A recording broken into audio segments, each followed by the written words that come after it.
Ini.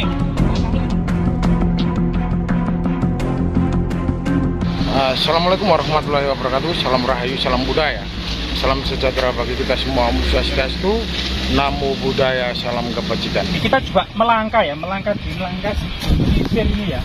Nah di sini kita ini tanaman pare gitu ya, tanaman pare berseling-seling dengan tomat dan bawang merah ini. Nah ini tomatnya mulai berbuah, merentul ini. Nah banyak ini. Nah banyak di sini. Nah sebenarnya di sini kita akan menemukan tiga buah menhir raksasa yang di sekitarnya itu penuh dengan pecahan tembikar, termasuk batu bata kuno itu banyak. Tiga ini menjadikan masa lalunya tentu memiliki makna tersendiri dalam hal kabuyutan ya, serta jejak-jejak peradaban kuno. Nah pada masa lalu ini batu-batu yang cukup unik dan cukup keramat tentunya pada masa lalu karena mengandung jejak-jejak artefaktual, yaitu pecahan tembikar, batu bata kuno, pecahan keramik Tiongkok dan lain sebagainya.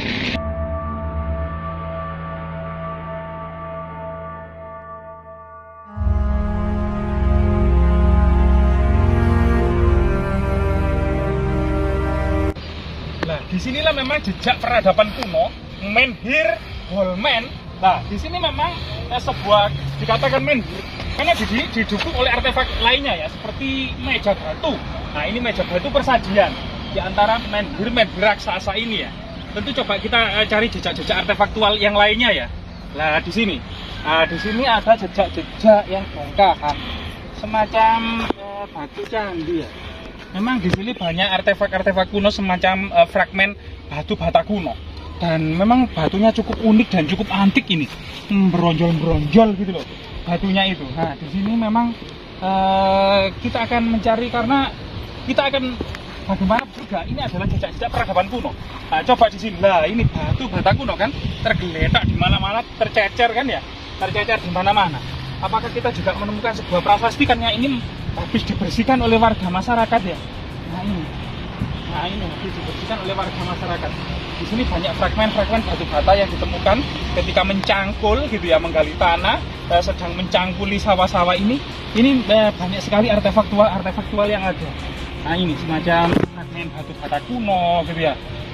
Terus kemudian pecahan tembikar yang cukup banyak sekali gitu ya. Dan kita akan mungkin ada sebuah jejak pusaka ya, pusaka masa lalu ya yang menancap gitu ya. Nah ini batu yang cukup unik ini, kayak sebuah kayak sebuah gandul ini. Nah ini, di sini coba kita salah satu kemudian ini bisa dikatakan gunung terkecil karena ini merupakan puncak dari gunung yang sangat besar. Kalau digali bawahnya ini adalah batu. Nah ini ada cekungan ya. Nah, cekungan. Apakah ini juga semacam untuk menaruh sesaji pada masa lalu? Kita juga membutuhkan kajian yang sangat komprehensif ya tentunya ya, terutama dari para ahli. Kita di sini cuma mengeksplorasi bahwasanya di sini memang ada tinggalan yang sangat penting, jejak menhir, dolmen, serta sebuah prasasti yang coba kita telisik keberadaannya ya. Nah ini kan karena ini memang pertanian ya, ini pertanian berambang bawang ya, dan banyak sayur bayam di sini, banyak bayam juga ya, sayur-sayur banyak. Ini ditanami lengkuas. Nah ini lengkuas ini banyak lengkuas ini. Nah baunya itu sangat sedap sekali. Nah di sungai-sungai kecil ini juga banyak artefaktual kalau digali. Bahkan ada batu bata yang sebesar ini ya. Nah ini coba kita angkat ya. Wah. Nah ini coba kita angkat lah. Ini kan kita menemukan jejak batu bata. Nah ternyata batu bata ini lengkung loh.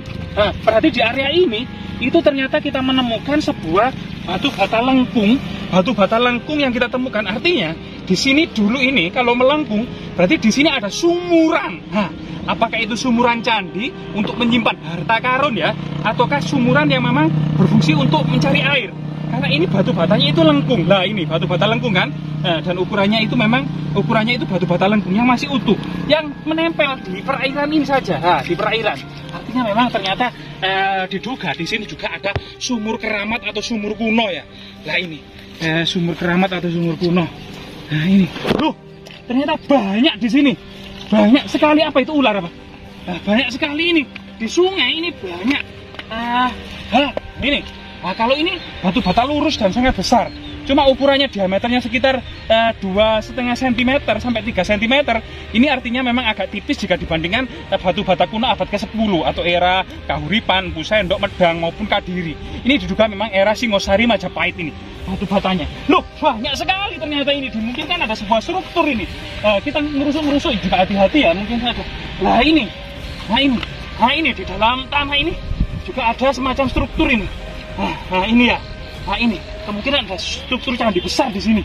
Kemungkinan ada struktur candi besar yang terpendam di dalam tanah sini ya. Entah sebuah bencana apa yang menenggelamkan peradaban kuno ini ya. Kemungkinan sebuah sebuah jejak bencana yang sangat masif gitu ya. Nah, berarti ini buktinya ada batu bata lengkung. Artinya memang ada sumuran candi. Nah ini ternyata di sungai ini ternyata banyak sekali artefak-artefak tua yang tercecer. Bahkan di dasar ini, misalnya seperti ini ya. Jika kita serius gitu ya, ini jejak-jejak peradaban kuno kan, batu bata kuno. Ternyata kita temukan salah satu petunjuk kalau di sini memang ada peradaban besar yang sangat besar. Coba kita cari prasasti atau fragmen-fragmen yang lain. Ternyata di sini bertumpuk banyak. Coba kita cari apakah ada jejak inskripsi ya. Batu bata ini ya. Nah ini ternyata tidak ada, cuma batu bata lengkung ini cukup menarik sebagai petunjuk adanya sebuah sumuran ya, ada sumuran kuno di area sini. Memang sangat langka. Jeblok kafe ternyata ya, sangat langka. Ternyata memang ada semacam di sini ya, di area ini. Kemungkinan ada bangunan kuno yang cukup besar di sini, tapi sudah terpendam di dalam. Lah, di sini kita juga menemukan bunga empi-empian. Lah ini salah satu ya keragaman dari kemudian yang perlu diteliti para ahli, karena diduga konon katanya bunga ini juga bisa kemudian mengobati penyakit katarak atau berhubungan dengan mata rabun gitu ya. Ini ya masyarakat menamai bunga empi-empian. Nah itu. Nah, ternyata di sini juga banyak tanaman herbal di sawah ini ya, termasuk bunga empi-empian ini ya. Nah, itu luar biasa sekali memang ya. Lembah. Kita mencolot ya. Terutama kita mendapati kebun tomat yang banyak yang matang juga, artinya masa panen ini. Nah, prasastinya itu konon katanya itu di setengah dari kebun tomat ini, di sebuah cekungan ya. Jika kita lihat memang di sini lebih tinggi, di sana lebih tinggi, di sana lebih tinggi, di sana lebih tinggi, dan sini paling rendah. Nah, cukup berbeda padahal prasasti yang cukup penting ini. Nah, ini prasasti yang sangat cukup penting. Nah, di sini. Nah, kita tahu ini. Kita tahu ini prasasti yang sangat penting. Sebenarnya prasasti ini memang sudah diteliti oleh Belanda, entah apa kemudian prasasti ini itu ya dibiarkan begitu saja tanpa sebuah papan, kemudian perlindungan maupun sebuah cungkup permanen ya yang kemudian melindungi prasasti yang sangat penting ini. Padahal kemudian banyak para ahli yang sudah membaca ya, kita juga mengutip saja ya. Nah, ini kemudian sebagian ada perbedaan pembacaan ya, tapi secara garis besar itu tidak ada perbedaan mengenai yang agak aus ya, atau ada aus atau ini.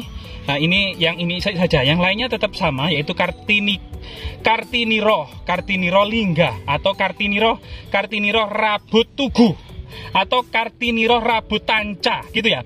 Ada yang membaca Kartiniro rabut tugu, ada yang membaca Kartiniro rabut tanca, atau Kartiniro itu telah ditegakkan sebuah pertanda tentang sebuah rabut atau kemudian tempat keramat, yaitu rabut tugu, yang waktu itu adalah yang dimaksud adalah lingga karena ditemukan lingga yoni yang tidak jauh dari sini gitu ya.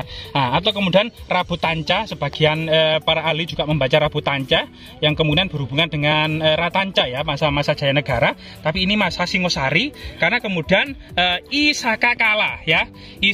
Jadi kemudian para ahli membaca Kartiniro atau telah ditegakkan gitu ya, rabut tugu atau tempat keramat, yang kemudian tugu yang dimaksud adalah linggayoni, atau rabut tanca ya, sebagian yang membaca rabut tanca.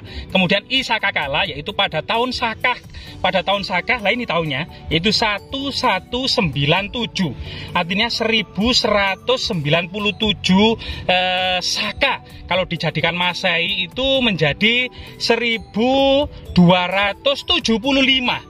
1275 ya, 1275 ya, betul ini kan 9 ini ditambah dengan ini 10 tambah 7 1275 dalam berita Pararaton tahun 1275 itu bertepatan dengan ekspedisi Pamalayu ke Sungai Ketintang, Sungai Dam 4 gitu ya, di Dusun Ketintang yang kemeriahan dari peringatan 17 Agustus tadi kita saksikan ya, di tengah sungai yang demikian hebat dan demikian meriah gitu ya, yaitu kemudian di Desa Bakalan, Kecamatan Gondang, Kabupaten Mojokerto, Jawa Timur.